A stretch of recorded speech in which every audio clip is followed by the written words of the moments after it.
Саламатсыңар балдар, жалпы биология предмети боюнча теле сабагыбызды баштайбыз. Алгач сабакка даяр болсоңор, бүгүнкү сабактын темасы менен таанышып алалы. Бүгүнкү сабагыбыздын темасы популяция, эволюциянын эң жөнөкөй бирдиги жана кубулушу деп аталат.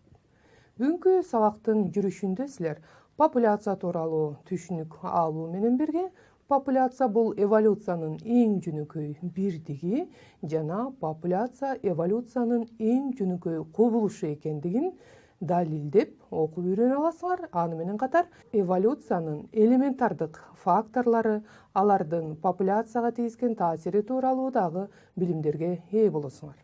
Эсиңерде болсо, биз өткөн сабакта түргө аныктама бергенбиз. Түр бул эң кичинекей табигый топ деп айткан элек. Көрсө, түр дагы майда популяциялардан турат экен. Башкача айтканда, жандуу организмдердин бардыгы же түрлөрү популяция түрүндө жашашат. Мисалы, популяция деген эмне? Анда биз сүрөттөчтөрдүн жардамы менен популяцияга аныктама берип коелу. Ал үчүн биз мисалы Орусияда кеңири таралган кайыңдын бир түрүн алалы. Ушул кайыңдын түрү Орусиянын башка областтарында дагы таралган. Керек болсо, Кыргызстанда дагы дал ушул кайыңдын түрү бар. Башкача айтканда, түргө кирген особтор алар белгилүү бир жерде обочолонуп, өзүнчө популяция түрүндө жашашат экен. Демек, популяция деп эмнени айтабыз? Популяция деп белгилүү бир аймакта узак убакыттар бою жашаган, башка популяциялардан белгилүү бир чекте обочолонгон, бири-бири менен эркин аргындашкан особтордун жыйындысын айтып коет экенбиз. Популяция бул узак убакыттар бою бир же белгилүү бир аймакта жашайт деп айттык. Бул уюмдашуу деңгээлине туура келген элементардык түзүлүш болуп саналат. Популяция бул эволюциянын эң жөнөкөй бирдиги. Биз азыр ушул популяцияга экологиялык, морфологиялык жана генетикалык жактан мүнөздөмө бергенге аракет жасап көрөлү. Түрдөгү ээлеген аймагынын өлчөмүнө карата популяциянын бир нече тиби болот. Мисалы, бул түрдүн ареалы деп коелу.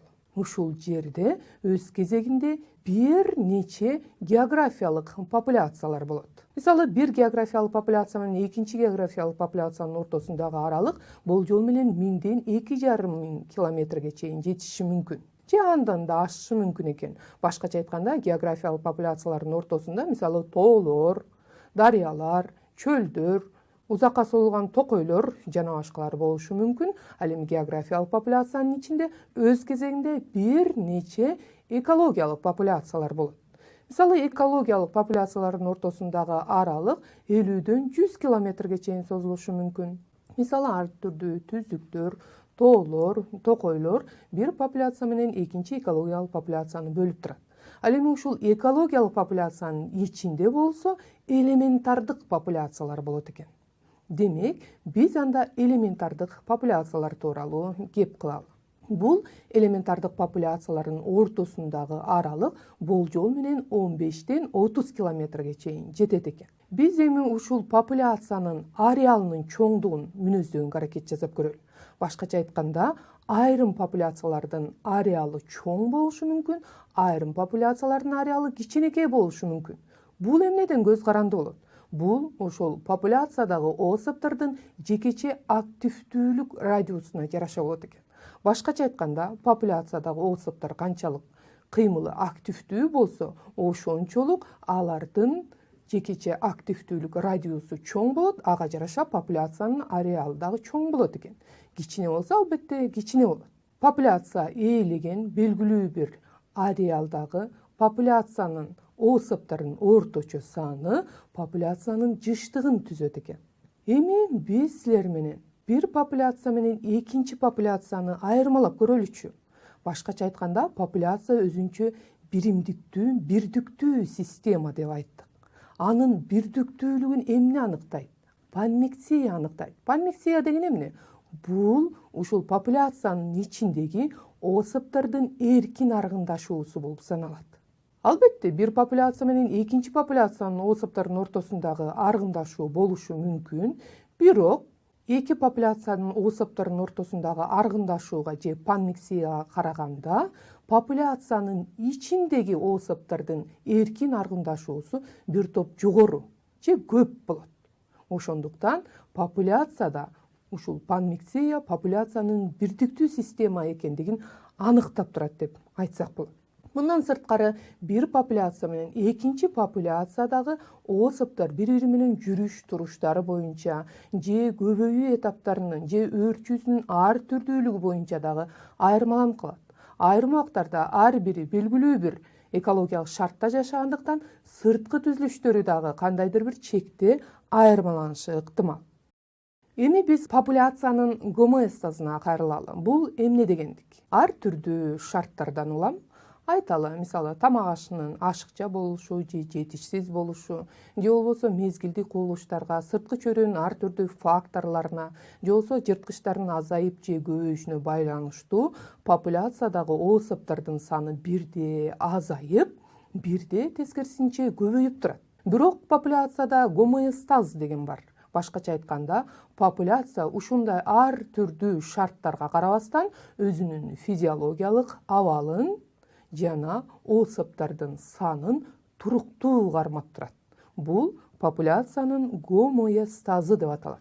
Мынакей биз популяция жана анын бир нече мүнөздөмөсү тууралуу маалымат алып алдык. Азыр тасманын жардамы менен популяция деген эмне экендигин жана анын мейкиндиктеги, ошондой эле жаштык, же болбосо курактык жана жыныстык структурасына токтолуп коелу. Популяция белгилүү бир аймакта узак убакыттар бою жашаган, бири-бири менен эркин аргындашкан бир түргө кирген особтордун жыйындысы. Түрдөгү ээлеген аймактардын өлчөмдөрүнө жараша популяциянын бир нече типтери бар. Мисалы географиялык популяция.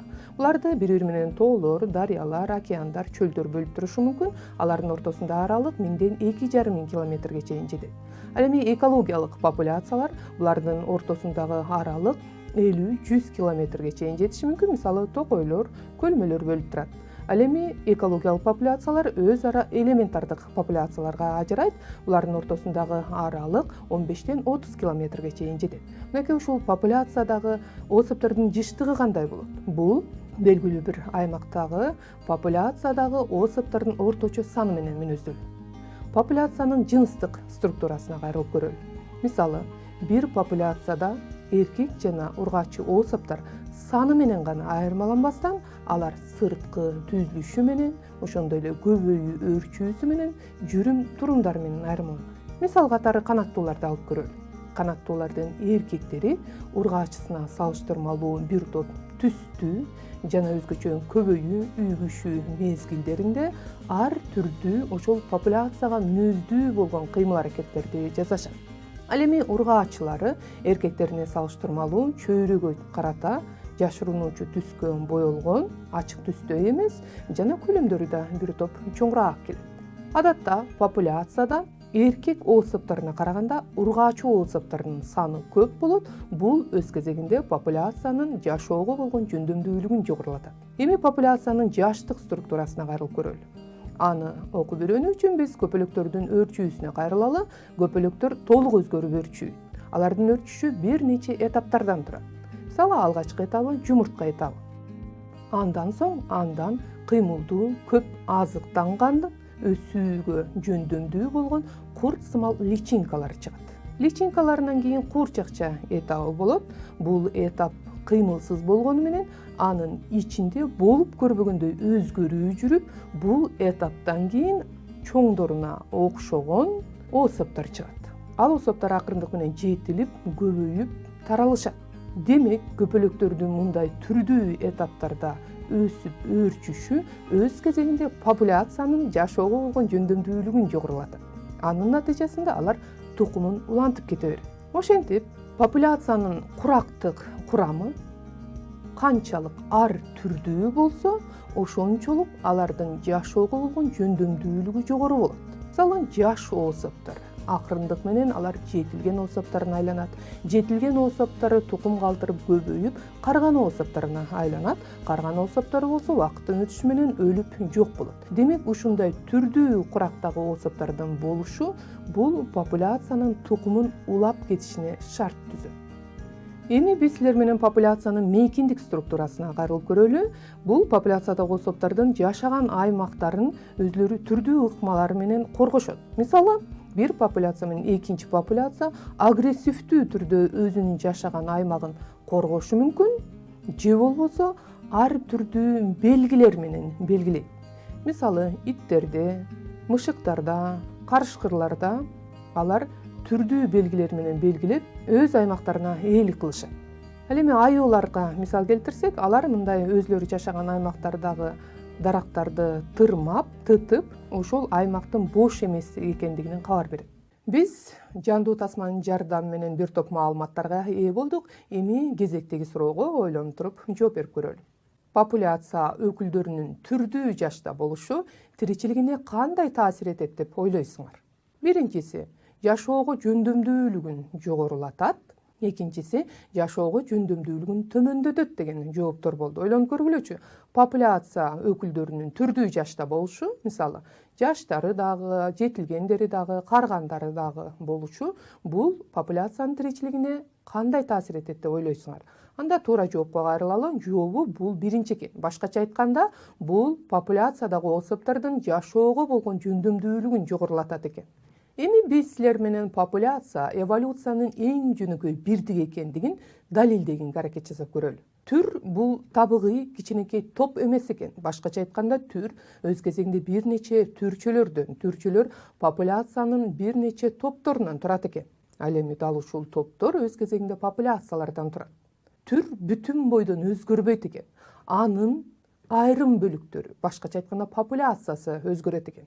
Ошондуктан эволюция процессиндеги бөлүнбөгөн бирдик бул популяция болуп эсептелинет экен. Ошондуктан биз популяция эволюциянын эң жөнөкөй бирдиги деп айтат экенбиз. Түр, түрчө, популяциялардын топтору булар өз алдынча эволюциялык тагдырга ээ. Популяцияны түзгөн ар бир особь өзүнчө жекече генотипке ээ болуу менен ошол популяциянын генетикалык жактан гетерогендүү система экендигин далилдеп турат. Башкача айтканда, ошол популяциядагы ар бир особдун генотиби ар түрдүү болот, Так ошол сыяктуу бул түрдүү генотиптеги тирүү организмдердин тобу өз кезегинде популяциянын гетерогендүүлүгүн аныктайт экен.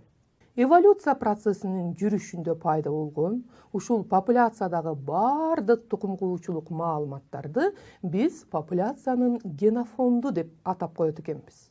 Мисалы, бир организмде ар түрдүү мутациялар болушу мүмкүн. Ал мутациялар адатта тукумдан тукумга берилгени менен фенотипине чыкпайт. Бирок, эгер ошол мутация гомозиготалуу болуп калса, ал фенотипине чыгып, ал табигый тандоонун натыйжасында тандалып, андан ары тукуму улантып кетсе, анда популяциянын генофонду өзгөрүшү мүмкүн. Анда биз популяция эволюциянын эң жөнөкөй кубулуш экендигин аныктап көрөлүчү. Биз популяциянын генофонду өзгөрүшү мүмкүн дедик. Бул өзгөрүлүү эволюциялык кубулуш болуп саналат.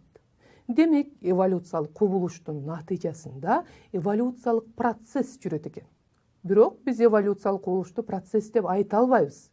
Антсе дагы эволюциялык процесс жүрүш үчүн албетте эволюциялык кубулуш жүрүш керек. Башкача айтканда, жөнөкөйдөн татаалга деген сыңары эң биринчи эволюциялык кубулуш, анан эволюциялык процесс жүрөт экен. Ал эми ушул популяциядагы особдор бул ушул эволюциялык факторлор таасир этүүчү объект болуп эсептелинет экен. Башкача айтканда, популяциянын генофондунун өзгөрүшүнө эволюциялык факторлор таасир этет экен. Ушул факторлордун таасири астында популяциянын генофонду өзгөрүп, эволюциялык кубулуш жүрөт экен. Эволюциялык факторлордун элементардык факторлоруна, мисалы, обочолонуу, популяциянын толкундары жана мутация кирет экен. Ал эми эволюциянын түздөн түз багыттоочу фактору болуп табигый тандоо эсептелинет. Биз табигый тандоону башка сабактарда карайбыз. Бүгүн биз эволюциянын элементардык факторлору болгон обочолонуу, популяциянын толкундары жана мутацияга кайрылалы. Алгач биз обочолонуудан баштайлы. Демек, обочолонуу бул эволюциянын элементардык факторлорунун бири. Өз ара биз обочолонууну биологиялык жана географиялык обочолонуу деп бөлсөк болот. Мисалы, биологиялык обочолонуу деген эмне? bir популяция менен экинчи популяциянын особторунун жүрүш турушундагы айырмачылыктар бул өз кезегинде популяциялардын эркин аргындашуусуна же панмиксияга тоскоолдук кылат экен. Же болбосо популяциялардын өрчүү этаптарынын түрдүү болушу. Мисалы, икралардын өрчүү убактысы менен башка популяциялардын икраларынын өрчүү убактысы айырмалуу болуп калышы мүмкүн экен. Демек, булар дагы өз кезегинде биологиялык популяцияларды түрдүү деңгээлде обочолонтот экен. Мисалы, өсүмдүктөрдү эле алсак, гүлдөрүнүн формасынын, чоңдуктарынын түрдүү болуп калышы дагы бул өз кезегинде эркин аргындашууга бир топ тоскоолдук кылат. Ал эми географиялык обочолонуу деген кандай? Бул эркин аргындашууга кандайдыр бир деңгээлде күчтүү тоскоолдук кылуучу, кыйынчылык менен жеңип өтүүчү ар түрдүү географиялык тоскоолдуктарды айтсак болот. Мисалы, бийик тоолор, океандар, суулар, же болбосо дарыялар, булардын баардыгы географиялык тоскоолдуктар болуп эсептелинет экен. Азыр биз силер менен жандуу тасманын жардамы аркылуу ушул биологиялык жана географиялык обочолонууга жакындан таанышып, түшүнгөнгө аракет жасап көрөлү. Биз силер менен канаттуулардын мисалында эволюциянын элементардык фактор болгон обочолонууга кайрылалы, алгач биологиялык обочолонууна кайрылып көрөлү. Мисалы, популяциядагы особтордун эркин аргындашуусуна эмне тоскоолдук кылышы мүмкүн? Бул особтордун жүрүш туруштарынын, кыймылдарынын, көбөйүү өрчүү мезгилдеринин түрдүү болушу, ошол эле убакта органдардын ар түрдүү болушу тоскоолдук кылат. Ал эми географиялык обочолонууда бул популяциядагы особтордун эркин аргындашуусуна ар түрдүү кыйынчылык менен жеңип өтүүчү географиялык тоскоолдуктар таасир этет. Мисалы, мындай тоскоолдуктар океан, деңиздер, тоолор, чөлдөр болушу мүмкүн. Айталы, бир арал узак убакыттардын ичинде калыптанды дейли. Ошол аралда бир түрдүн популяциясы жашайт. Акырындык менен алардын ареалы кеңейип, бир популяция экиге, анан үчкө бөлүнүп кетти. Убакыттын өтүшү менен жана алардын жашаган чөйрөсүндөгү шарттар түрдүү болгондуктан жана жыл өтүп ар түрдүү мезгилдик кубулуштардын өзгөрүшү, ошол эле кезекте жеген азыгынын түрдүү болгондугуна байланыштуу акырындап бул популяциялар бири-биринен сырткы гана түзүлүштөр эмес, көбөйүү өрчүү этаптарынын мөөнөттөрүнүн түрдүү болушу жана ошондой эле акырындап бул популяциялардын тукум куучулук маалыматтарынын өзгөрүшү менен генофондунун өзгөрүшүнө алып келет. Демек, обочолонуу бул эволюциянын элементардык фактор болуп эсептелинет экен. Анын натыйжасында популяциянын генофонду өзгөрүп, эволюциялык кубулуш жүрөт экен. Эволюциялык кубулуштан кийин эволюциялык процесс жүрөт. Бул өз кезегинде түрлөрдүн пайда болушун шарттайт. Биз эволюциянын кийинки негизги факторлоруна токтолуп коелу. Популяциянын толкундары деген эмне? Бул жашаган чөйрөсү, аба ырайынын шартынын өзгөрүшү жана мезгилдик алмашууларга байланышкан популяциянын санынын регулярдуу термелүүсү болуп саналат. Мисал катары биз 1932 жылдардан тартып 1954 жылдарга чейинки төмөндөгү жаныбарлардын, коёндун жана анын жырткычтарынын популяциялык толкундарына назар салып көрөлүчү. Мынакей, жырткычтардын популяциялык толкундарына назар салсаңар, булардын сандары бирде көбөйүп, бирде азайып жатат. Албетте, ал өз кезегинде, мисалы, азыгына байланыштуу дейли. Бул жырткычтардын азыгы коён болуп эсептелинет. Эгерде коёндун өрчүүсүнө кайрыла турган болсок, ал дагы төмөндөгүдөй толкундарды жаратат. Башкача айтканда, жырткычтардын саны азайган маалда коёндун саны көбөйгөндүгүн көрүп турасыңар. Демек, популяциянын толкундары популяциянын генотипинин катышын өзгөртүшү мүмкүн экен. Ал табигый тандалууга негизги материал болуп эсептелинет. Эми биз мутациялык процесске кайрылалы. Мутация дегенди силер билесиңер, жана анын бир нече түрлөрүн менен дагы таанышсыңар. Адатта мутациялар рецессивдүү болуп, алар гетерогендүү организмдердин генотипинде кала берет.